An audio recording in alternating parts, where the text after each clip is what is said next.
Армысыздар, құрметті қазақ елі, сіздермен бірге Заң Лайф арнасының жариялайық бағдарламасы. Мен Абай Мажитов, және бүгін біздің арнамызға атақты заңгер, адвокат Тілеужан Жұмабекұлы Кішкенебаев келіп қалды. Тілеужан аға, біздің жобамызға қош келдіңіз. Қош көрдік. Үлкен рахмет осылай алтын уақытыңызды бөліп бізге келіп жатқаныңызға. Және қазіргі таңда жалпы бұл жобаның мақсаты қазіргі қоғамда көтеріліп жатқан күрделі мәселелерді қарапайым заң тұрғысынан қарапайым халықтың құлағына жеткізу болатын. Және де қазіргі таңда дропер деген нәрселер туралы біз көп естіп жатырмыз. Дропер деген жалпы кім, немесе ол не? Өте орынды сұрақ. Дропер дегеніміз енді көбісі білмеуі мүмкін. Дропер деген кім екенін бұл жерде дропер деген өздеріңіз білесіздер, әлеуметтік желіде алаяқтық факті өте орын алып жатқан жағдайлар бар, өте көп орын алып жатыр.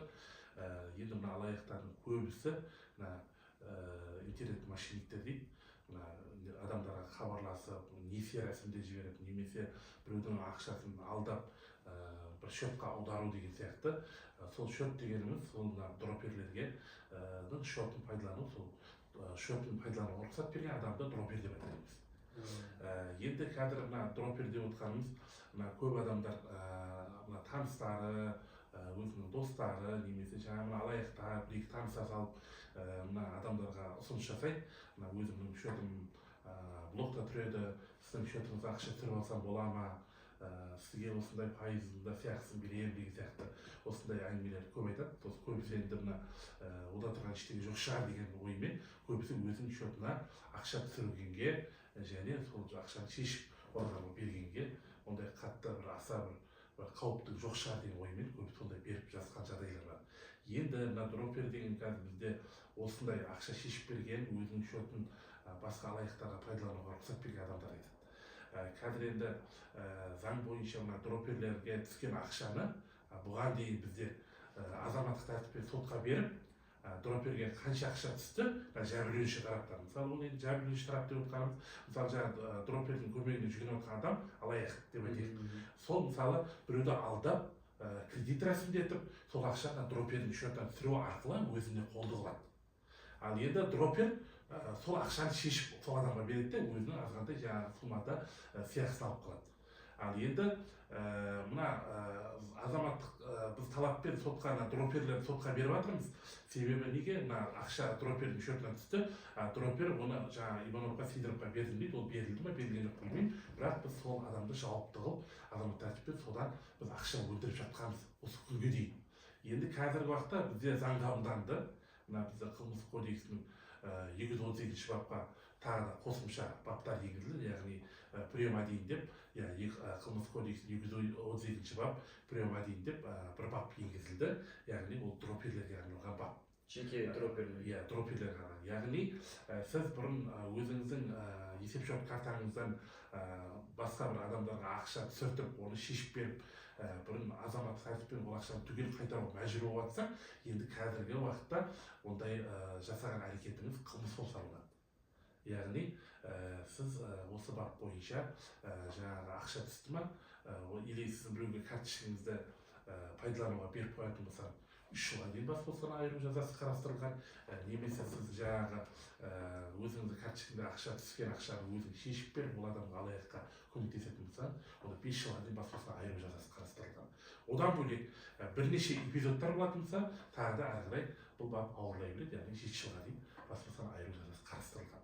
Сондықтан мен жалпы айтқым келеді, дропер дегендер өзінің карточкасын білмей, байқамай біреулерге ақша шешіп беруге, біреулердің ақшасын, түскен ақшасын сол адамдарға беруге көмектессеңіз, ол қылмыс жауапкершілік тұр. Жалпы білмей қалдым деген сөз, мен қайдан білейін деген сөз, ол қылмыс жауапкершіліктен босатылмайды.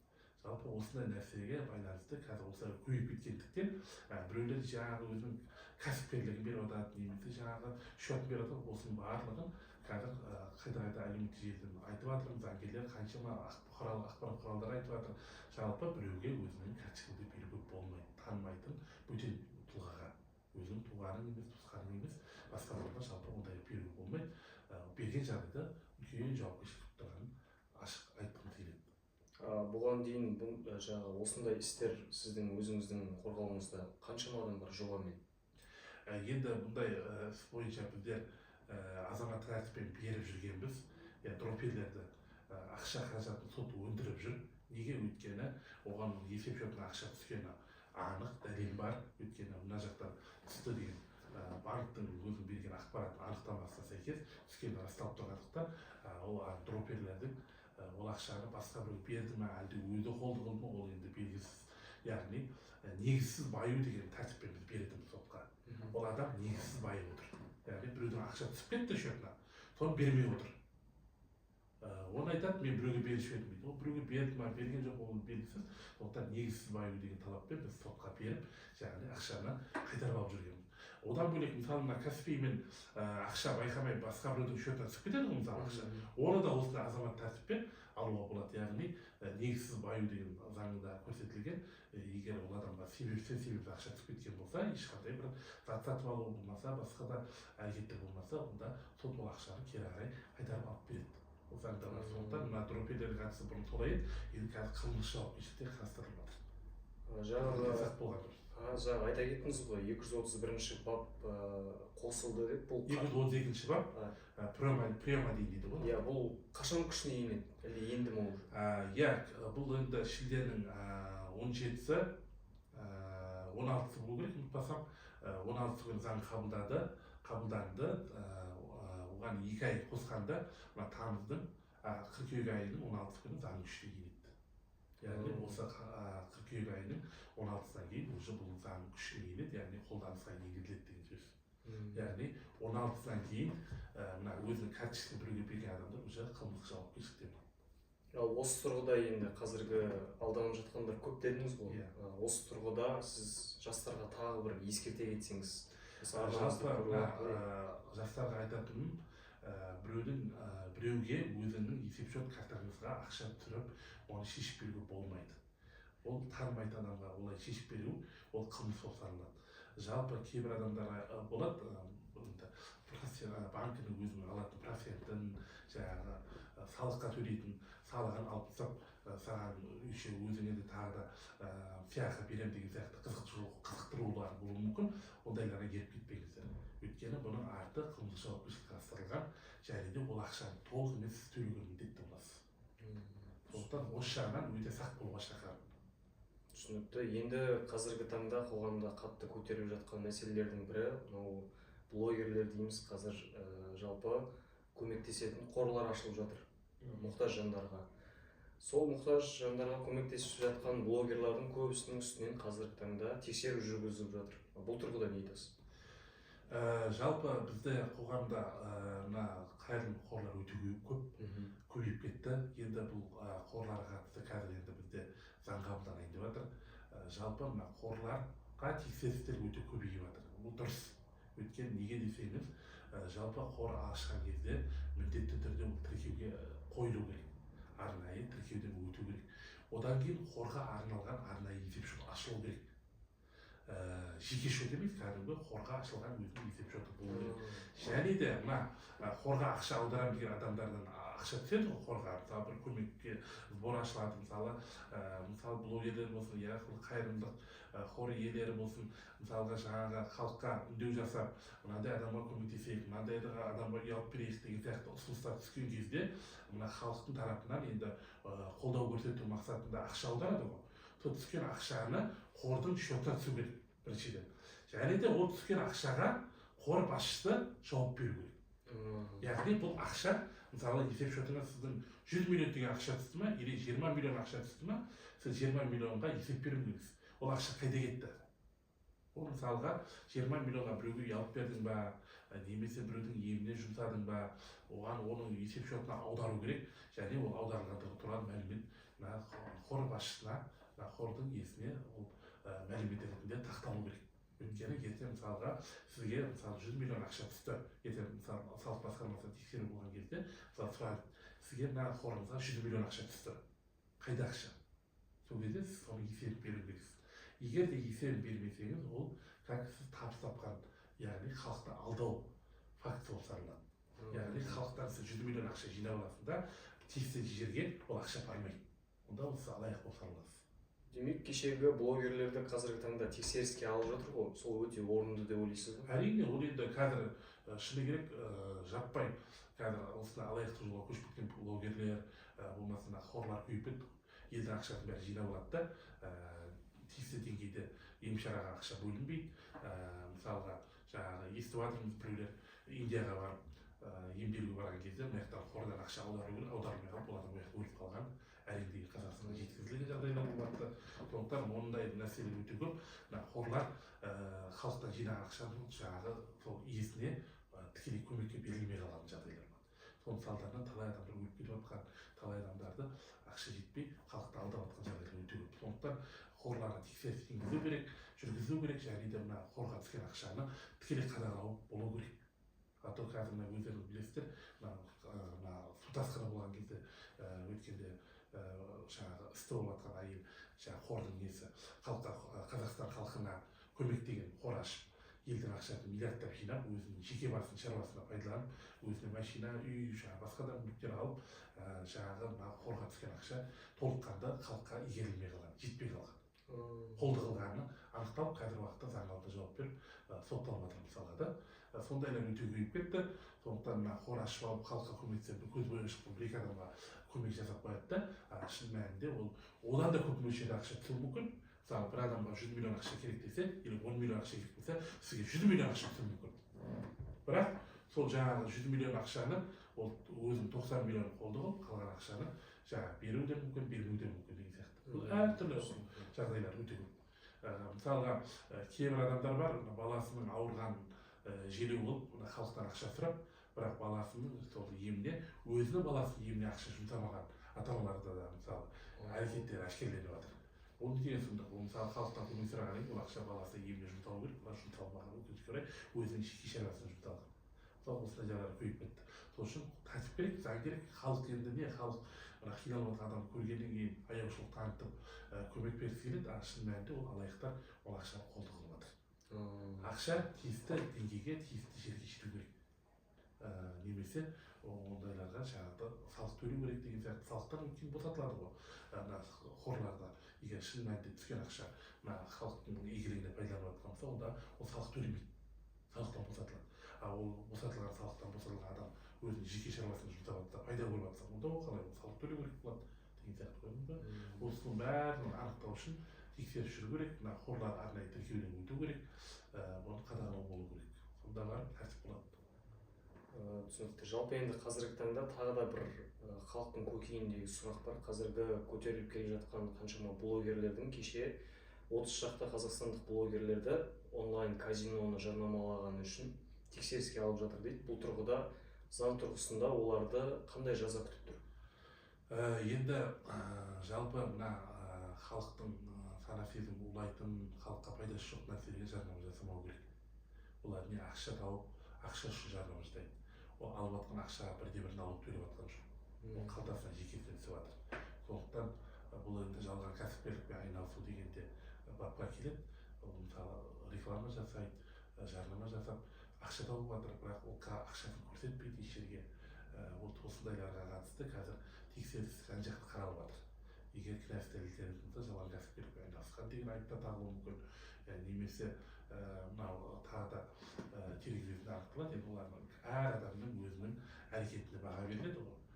Кім қалай жарнама жасады, қандай әрекеттер жасады, соның бәріне жеке баға беріледі. Сондықтан тергеу органдары тексереді, одан кейін өзінің қорытындысын жариялайды, тағатын айыбын тағып заң алдында жауап береді.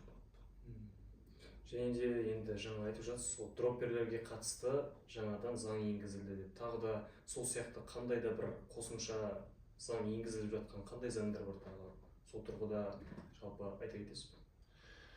Енді дропперлер деген енді өзі күрделі мәселе болып тұр қазір қоғамда. Өйткені қазір интернет мошенниктері болсын, елді алдайтын, солардың барлығы ақша қаражатын енді қолды қылу үшін осы дропперлерді пайдаланады ғой. Сол үшін заңның болғаны өте дұрыс болды. Екінші мәселе, осы жаңа сіз айтып отқан блогерлердің мынау жаңағы қайырымдылық жасау, жаңағы қайырымдылық ақша жинауы, басқа да мысалы реклама жасауы, соның бәрін тексеруге қазір заңда қарастырылып жатыр. Енді алдағы уақытта оларды тексеріске алынатын болса, уже кішкене болса тыйылады. Естеріңізде болса, бұрын мына лотерея деген нәрсені халық әншілер, блогерлер жариялап, сол бойынша қаншама халық алданды. Лотерея бойынша мынау 30-ға тігілген жаңағы автокөліктер үйлерінің жоқтығы анықталды. Яғни мына блогерлерді қазір неше тексеріліп жатыр. Көбісі мына 30-ға тігіп жатқан көлік болсын, үйлерінің ешқайсысы жоқ, жалған. Яғни ол тиісті жаңағы нелерге мына 30 иегерлеріне жетпейді. Өйткені жоқ нәрсе. Сондықтан жалған 30-керлерді анықтап алады. Ол компьютер арқылы да жасап жатқан, және де ондай жаңағы тігіліп жатқан 30-ға тігіліп жатқан жүлделер жоқ. Оның бәрі жалған екені анықталмады. Сондықтан осы халықты алдаған осындай тұлғалардың әрекеті анықталса, олардың барлығы заң алдында жауап беретін болады. Сондықтан мына заңды күшейтіп жатқан сол үшін блогерлер тексеріп жатыр. Жалпы мына блогерлердің негізі әр әрекетін тексеру керек. Неге? Өйткені тігілген 30-ға тігілген мүлік болу керек. Бірақ өкінішке орай жоқ. Сондықтан ондай нәрселерге қатаң тыйым салынбаса, бұл осы кеткен болуы мүмкін. Осылардың бәрін алдағы уақытта тәртіпке келтіреді деп ойлаймын. Ал жаңа дроперлерге қатысты тағы бір менде сұрақ пайда болды. Яғни жәбірленуші алаяққа алданды, және де ол ақшаны қайтаруға қаншалықты мүмкіншілік бар, және қай жағдайда мүмкіншілік болады? Енді өкінішке орай мына жәбірленушілер алданған кезде, арыз түсірген кезде, полиция басқармасына арызданады. Арыз бойынша тексеріс жүргізіледі ғой. Яғни ол ақша қайдан шықты, қайда түсті, кімнің счетына түсті, ол счет кімге тиесілі деген кезде бірінші счет дроперлерге анықталады.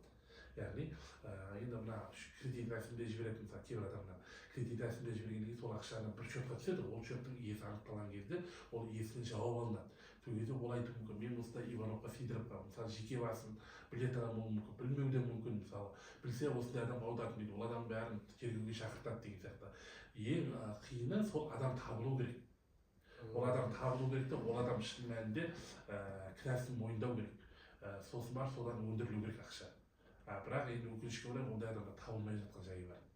Көбінесе шетелде болады, басқа жақта болуы мүмкін, қашып кетуі мүмкін деген сияқты. Сондай кезде мына көбінесе дроперлер тікелей жауапты болып қалады. Сондықтан енді оны өндіріп алу мәселесі ол сот арқылы жүзеге асырылады. Ал сот арқылы өндірілгеннен кейін соттың шешімі орындалу сот орындаушыға байланысты болады. Сот орындаушы енді олар өндіретін ешқандай да мүлкі жоқ болатын болса, немесе жаңағы ақшалай қаражаттар болмайтын болса, онда ол өндірілу соттың шешімі орындалу өте қиын болады. Бірақ бір нәрсені айтқым келеді. Мына алаяқтарға алданған жәбірленушілер, егер де өздерінің алданғандығы туралы мына полиция басқармасына арызданған кезде осыған кінәлі адам анықталатын болса, дропер болсын, болмаса алаяқ анықталған жағдайда оған қатысты қандай да бір соттың үкімі шықса, бұлардың алдау фактісі жаңағы өз дәлелін тапты деп сол сот оған жаза тағайындап үкім шығатын болса, сол үкімді алып отырып, сіздер банкпен сіздің атыңызға рәсімделген келісімшартты күшін жоюға болады. Азаматтық тәртіппен сотқа беріп күшін жойып, яғни өзінің атындағы кредиттің барлығын тазартып тастауға болады. Сондықтан осы жайтты ескеру керек. Мына жаңа кінәлі адам анықталсын, кінәлі адам бірінші кезекте анықталу керек. Анықталмаған жағдайда сіз өзіңізді алданғандығыңызды соттың алдында банк сізге келісімшарттың күшін жоюға дәлел таба алмайсыз, егер анықталмаса.